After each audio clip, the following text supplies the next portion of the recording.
जरा सोचिए, किसी का पहला स्टार्टअप बुरी तरह से फेल हो जाए और 2 करोड़ रुपए डूब जाएं, तो कोई भी समझदार इंसान क्या करेगा? शायद उस चैप्टर को हमेशा के लिए बंद कर देगा, है ना? लेकिन नयन शाह ने वो किया जो कोई और सोच भी नहीं सकता था। वो उसी मार्केट में उतर गए जहां पहले से ही बिस्लरी, किनले और एक्वाफिना जैसे बड़े प्लेयर्स राज कर रहे थे।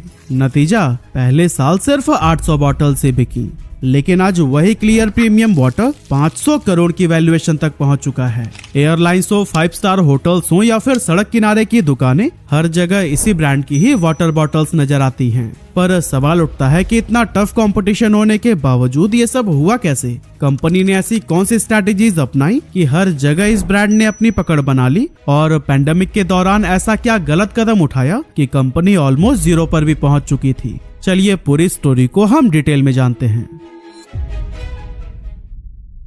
तो दोस्तों, इस कहानी की शुरुआत होती है एक बहुत बड़ी गलती से। एक्चुअली क्लियर प्रीमियम वाटर के founder Nayan Shah university of technology Sydney से MBA करके जब अपने होम टाउन अहमदाबाद लौटे तो सबको यही लगा था कि वो अपने वेल एस्टेब्लिश्ड फैमिली बिजनेस को ज्वाइन करेंगे, जहां सालों से वायर्स और केबल मैन्युफैक्चरिंग का काम चल रहा था। लेकिन नयन के दिमाग में तो कुछ और ही था। उन्हें हमेशा लगता था कि जिंदगी सिर्फ वही करने के लिए नहीं है जो सब कर रहे हैं, कुछ नया, कुछ अलग क्रिएट करना है।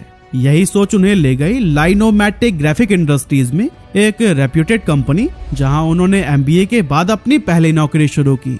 स्टार्टिंग में सब कुछ बिल्कुल परफेक्ट लग रहा था। जॉब में कंफर्ट था, रिस्पेक्ट थी और एक सेटल्ड लाइफ नजर आ रही थी। लेकिन 2 साल गुजरने के बाद नयन को अंदाजा हुआ कि वो जॉब के लिए नहीं बल्कि अपना खुद का बिजनेस करने के लिए बने हैं, और यही सोचकर उन्होंने अपनी जॉब छोड़ दी।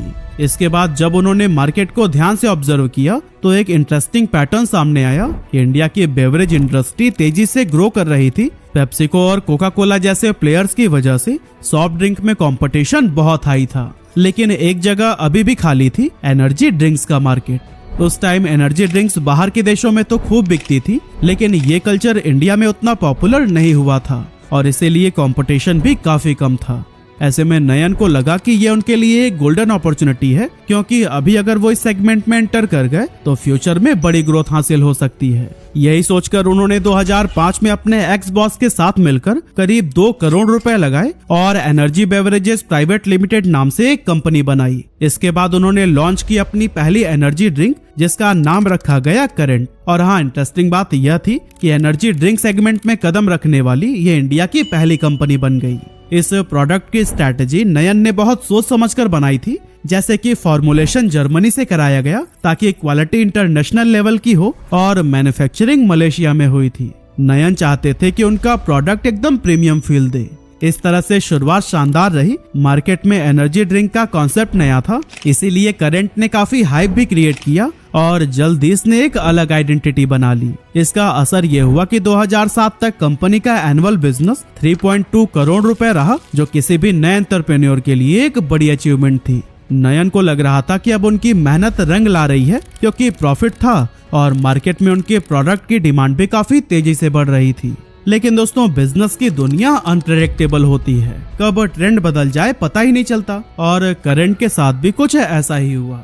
शुरुआती 2 सालों में प्रोडक्ट को लेकर जो क्रेज था वो धीरे धीरे खत्म होने लगा और इसके पीछे बेसिकली 2 रीजंस थे।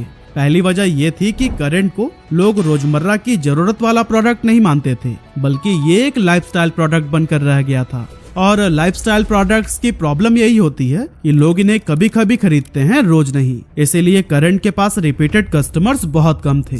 दूसरी वजह ये थी कि करंट एक प्रीमियम एनर्जी ड्रिंक थी जिसकी कीमत थी 75 रुपए पर कैन। अब हम सभी को पता है कि इंडियन कस्टमर्स प्राइस सेंसिटिव होते हैं, इसीलिए 10-20 रुपए में अपनी पसंदीदा चाय कॉफी पीने वाले लोगों को नयन एनर्जी ड्रिंक पीने की आदत नहीं लगा पाए। इसका असर ये हुआ कि 2009 आते आते कंपनी की सेल्स इतनी ज्यादा गिर गई थी कि इसका एनुअल रेवेन्यू सिर्फ 60 लाख रुपए रह गया।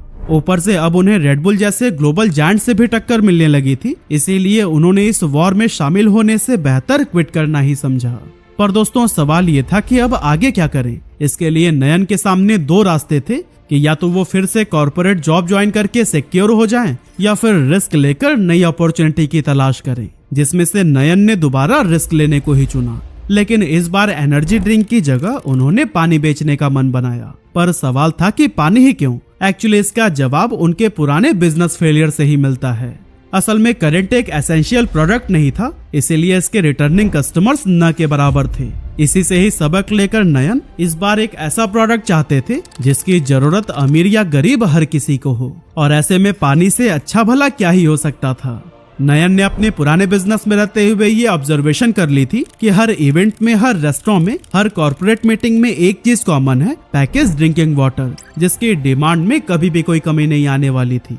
हाँ, मार्केट में पहले से ही बिस्लरी, किनले, किंगफिशर और एक्वाफिना जैसे बड़े नाम मौजूद थे, लेकिन ये सारे ब्रांड्स ज्यादातर अफोर्डेबल वाटर बॉटल्स के लिए जाने जाते थे, जबकि प्रीमियम वाटर का एक साफ सुथरा सेगमेंट अब भी खाली पड़ा हुआ था। और इसीलिए नयन ने डिसाइड किया कि वो यहीं से अपना गेम शुरू करेंगे, क्योंकि कॉर्पोरेट इवेंट्स और हॉस्पिटैलिटी इंडस्ट्री को प्रीमियम क्वालिटी वाटर चाहिए था जो कि क्लास और ब्रांड वैल्यू दोनों दे सके।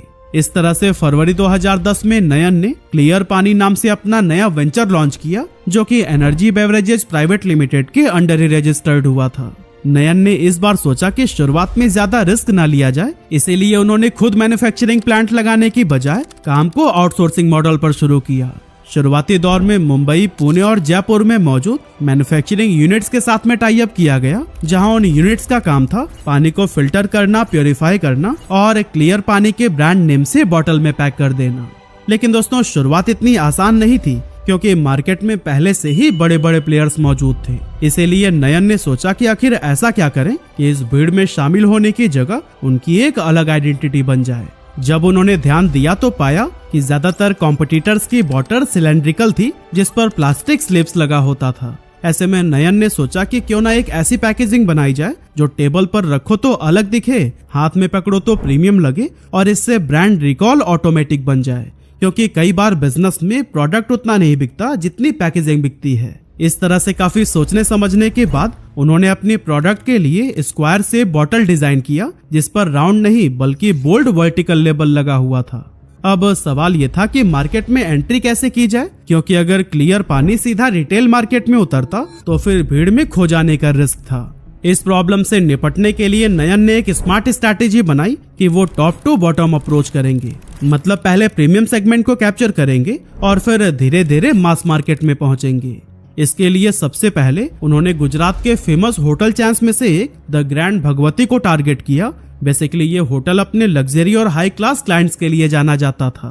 कंपनी ने द ग्रैंड भगवती को क्लियर पानी की 200 ml की अपनी यूनिक स्क्वायर बॉटल दिखाई, जो मार्केट में अवेलेबल बाकी बॉटल से बिल्कुल अलग थी। ये दिखने में स्लीक, स्टाइलिश और प्रीमियम थी, इसीलिए जल्द ही होटल मैनेजमेंट इससे इम्प्रेस हो गया। असल में होटल वालों के लिए ये सिर्फ एक पानी नहीं बल्कि एक स्टाइल स्टेटमेंट था, जो उनकी टेबल सेटिंग को एनहेंस करता था, और इसी यूनिकनेस के चलते ही तुरंत ये डील पक्की हो गई। हालांकि इसके बावजूद भी पहला साल कंपनी के लिए काफी मुश्किल रहा, क्योंकि 2010 में इसने सिर्फ 800 बॉटल्स ही बेची थी। लेकिन दोस्तों, आगे चलकर क्लियर पानी के अगले मूव ने ही कंपनी का पूरा गेम बदल कर रख दिया। असल में नयन ने सोचा कि अगर लग्जरी ब्रांड बनना है तो उन्हें सिर्फ होटल्स नहीं बल्कि एयरलाइंस में भी एंटर करना होगा, और यही सोचकर 2011 में उन्होंने जेट एयरवेज के साथ में डील सिक्योर कर ली, जो कि उस टाइम इंडिया के सबसे प्रीमियम और बिजी एयरलाइंस में से एक थी। सिर्फ इस एक डील का ही नतीजा ये हुआ कि कंपनी को अपना प्रोडक्शन बढ़ाकर 2 लाख बॉटल्स पर डे तक करना पड़ गया। जेट एयरवेज के बाद से क्लियर ने एयर इंडिया के साथ भी डील फाइनल की, और यहीं से उसका नाम लग्जरी हॉस्पिटैलिटी सेक्टर में गूंजने लगा। एयरलाइंस के बाद उन्होंने हॉलिडे इन और मैरियट जैसी बड़ी इंटरनेशनल होटल चेन्स के साथ में भी डील की, और देखते ही देखते क्लियर सिर्फ एक बॉटल्ड वाटर ब्रांड नहीं बल्कि एक लग्जरी लाइफस्टाइल का हिस्सा बन गया। डिमांड अब काफी तेजी से बढ़ रही थी, और नयन भी जानते थे कि स्केल करने के लिए खुद का इंफ्रास्ट्रक्चर होना बहुत जरूरी है। इसीलिए 2015 में उन्होंने अहमदाबाद में अपना पहला मैन्युफैक्चरिंग प्लांट सेटअप किया, और फिर 2018 में सूरत के अंदर दूसरा प्लांट भी तैयार हो गया। प्रोडक्शन कैपेसिटी का ग्राफ अब रॉकेट की तरह ऊपर जा रहा था, क्योंकि शुरुआत में जहां सिर्फ 2 लाख बॉटल्स पर डे बन रही थी, वही 2018 तक ये बढ़कर 7 लाख बॉटल्स पर डे तक पहुंच गई थी। ये ग्रोथ सिर्फ नंबर्स नहीं थी, ये प्रूफ था कि मार्केट ने क्लियर पानी को पूरी तरह से एक्सेप्ट कर लिया है, क्योंकि फाइनेंशियल ईयर 2019 में कंपनी ने 50 करोड़ रुपए का टर्नओवर हासिल किया था, जो अगले ही साल यानी फाइनेंशियल ईयर 2020 में बढ़कर 61 करोड़ रुपए तक पहुंच गया। अब दोस्तों अभी तक तो सब कुछ बहुत अच्छा चल रहा था, एक्सपेंशन हो रहा था, ग्रोथ के ग्राफ्स भी ऊपर जा रहे थे और ऐसा लग रहा था कि अब इस कंपनी को कोई नहीं रोक सकता। लेकिन फिर आया वो दौर जिसने न सिर्फ क्लियर पानी को बल्कि पूरी दुनिया को हिला दिया। जी हाँ, हम बात कर रहे हैं कोविड-19 पैंडेमिक की। इस ग्लोबल क्राइसिस ने क्लियर के बिजनेस मॉडल को पूरी तरह से बदल कर रख दिया। क्लियर पानी का लगभग 90% रेवेन्यू होरेका सेगमेंट से आता था, यानी होटल्स, रेस्टोरेंट और कैटरिंग से। लेकिन जैसे ही लॉकडाउन लगा, होटल्स बंद हो गए, रेस्टोरेंट के शटर्स पर ताले लग गए और कैटरिंग सर्विस भी पूरी तरह से ठप हो गई। नतीजा, क्लियर पानी का बिजनेस लिटरली जीरो पर आ गया था और फाइनेंशियल ईयर 2021 आते आते कंपनी की हालत इतनी ज्यादा खराब हो गई थी कि इसका टर्नओवर गिरकर सिर्फ 43 करोड़ रुपए आ चुका था। साथ ही पहली बार कंपनी को 3.5 करोड़ रुपए का लॉस भी झेलना पड़ा। और दोस्तों ये सिर्फ एक फाइनेंशियल लॉस नहीं था, बल्कि नयन के लिए एक बहुत बड़ा मेंटल प्रेशर भी था। हाल ये हो गया था कि कई महीनों तक वो बिल्कुल शॉक में थे, समझ ही नहीं आ रहा था कि आगे किया क्या जाए। लेकिन इसके बावजूद नयन ने खुद को संभाला और इंडस्ट्री के लोगों से बातचीत करनी शुरू की। खास करके उन्होंने कॉम्पिटिटर्स के एग्जीक्यूटिव्स के साथ में मीटिंग की ताकि ये पता चल सके कि दूसरे ब्रांड्स का क्या हाल है। और फिर दोस्तों इसी दौरान एक रियलिटी निकलकर सामने आई जो कि नयन के लिए काफी शॉकिंग थी। असल में वो सिर्फ नयन ही थे जिनका ब्रांड ऑलमोस्ट पूरी तरह से बंद हो गया था, जबकि उनके बाकी कॉम्पिटिटर्स के बिजनेस पर सिर्फ 20 to 25% तक का इम्पैक्ट पड़ा। इस डेटा ने नयन को उनकी सबसे बड़ी मिस्टेक को हाईलाइट कर दिया था कि उन्होंने अब तक रिटेल पर ध्यान नहीं दिया था। क्लियर पानी की पूरी डिपेंडेंसी सिर्फ होरेका सेगमेंट पर थी और यही डिपेंडेंसी पैंडेमिक के दौरान उनकी सबसे बड़ी कमजोरी साबित हुई। अब यहाँ से नयन के माइंड में एक नया प्लान तैयार होने लगा कि आखिर रिटेल में एंट्री कैसे लें, क्योंकि हर स्टेट में नया प्लांट लगाना न सिर्फ महंगा बल्कि टाइम कंज्यूमिंग भी था। इस प्रॉब्लम से निपटने के लिए उन्होंने एक स्मार्ट रास्ता खोज निकाला जिसका नाम था को-पैकेजिंग, यानी कि वो लोकल मैन्युफैक्चरर्स के साथ में टाई अप करके उनके प्लांट्स में क्लियर की बॉटलिंग करवाने लगे। इससे कंपनी को दो बड़े फायदे हुए। पहला ये कि ट्रांसपोर्टेशन कॉस्ट काफी कम हो गया और दूसरा हर रीजन में फ्रेश वाटर की सप्लाई होने लगी। इस स्टेप के बाद नयन ने रिटेल मार्केट में एग्रेसिवली काम किया और सिर्फ पिछले 1.5 सालों में ही उन्होंने 11,160 रिटेल आउटलेट्स के साथ में पार्टनरशिप कर ली। यानी अब क्लियर की बॉटल्स छोटी दुकानों से लेकर बड़े स्टोर्स हर जगह मिलने लगी और इसी ने कंपनी की रिकवरी में बहुत बड़ा रोल निभाया। लेकिन दोस्तों असली ट्रांसफॉर्मेशन 2023 में आया था, जब क्लियर ने एक गेम चेंजिंग डिसीजन लिया कि ऋतिक रोशन को ब्रांड एम्बेसडर बनाया जाए। ऋतिक की फिट, स्टाइलिश और क्लासी पर्सनालिटी ने क्लियर के ब्रांड वाइब को परफेक्टली कॉम्प्लीमेंट किया, जिस वजह से जो भी कैंपेन्स और एड्स लॉन्च हुए उसने क्लियर को एक नए लेवल पर पहुंचा दिया। लेकिन दोस्तों क्लियर की एम्बिशन यहीं पर खत्म नहीं हुई, बल्कि इसी साल कंपनी ने स्ट्रॉन्ग स्टेप लेते हुए NU बाय क्लियर नाम से natural mineral water brand launch किया, जिसके पानी को डायरेक्टली हिमालय से सोर्स किया जाता है। हालांकि कंपनी ये भी जानती थी कि सिर्फ एक प्रोडक्ट के दम पर वो प्रीमियम नेचुरल वाटर सेगमेंट में अपनी मजबूत पहचान नहीं बना सकती, क्योंकि ये सेगमेंट कई कैटेगरीज में बटा हुआ है। इसीलिए क्लियर ने डाइवर्सिफिकेशन का रास्ता चुना और पुणे बेस्ड ब्रांड केल्जाई सीक्रेट्स को एक्वायर कर लिया। एक्चुअली केल्जाई वॉल्केनिक नेचुरल मिनरल वाटर बेचता है, एक ऐसा पानी जो ज्वालामुखी चट्टानों से फिल्टर होकर नेचुरली मिनरल रिच बनता है। इस ब्रांड के एक्विजिशन ने क्लियर को प्रीमियम वाटर सेगमेंट में एक स्ट्रॉन्ग पोजीशन दे दी। इस तरह से फाइनेंशियल ईयर 2023 क्लियर के लिए सिर्फ एक सक्सेसफुल ईयर नहीं था, बल्कि कंपनी ने 300 करोड़ रुपए का रेवेन्यू भी टच कर लिया था। और इसी सफलता को ही देखते हुए मार्च 2024 में इंडिया की leading investment banking firm JM financial ने क्लियर में 45 करोड़ रुपए का स्ट्रेटेजिक इन्वेस्टमेंट किया। इस इन्वेस्टमेंट ने कंपनी की ग्रोथ को और भी तेज कर दी और इसी साल उसने सोडा कैटेगरी में भी कदम रख दिया ताकि वो अपना प्रोडक्ट पोर्टफोलियो और भी बढ़ा सके। और दोस्तों क्लियर प्रीमियम वाटर ने सिर्फ बिजनेस ग्रोथ पर नहीं बल्कि प्लांट्स की केयर पर भी ध्यान दिया, क्योंकि बॉटल्ड वाटर इंडस्ट्री का सबसे बड़ा आरोप है प्लास्टिक पोल्यूशन। इसीलिए क्लियर ने स्मार्ट पैकेजिंग लाई, जैसे स्क्वायर बॉटल जिनमें 35 से 40% तक कम प्लास्टिक लगता है। साथ ही इसने लाइट वेट बॉटल्स और रिसाइकलिंग इनिशिएटिव भी शुरू किए, जिससे क्लियर को पहचान मिली एक रिस्पॉन्सिबल और फ्यूचर रेडी ब्रांड की।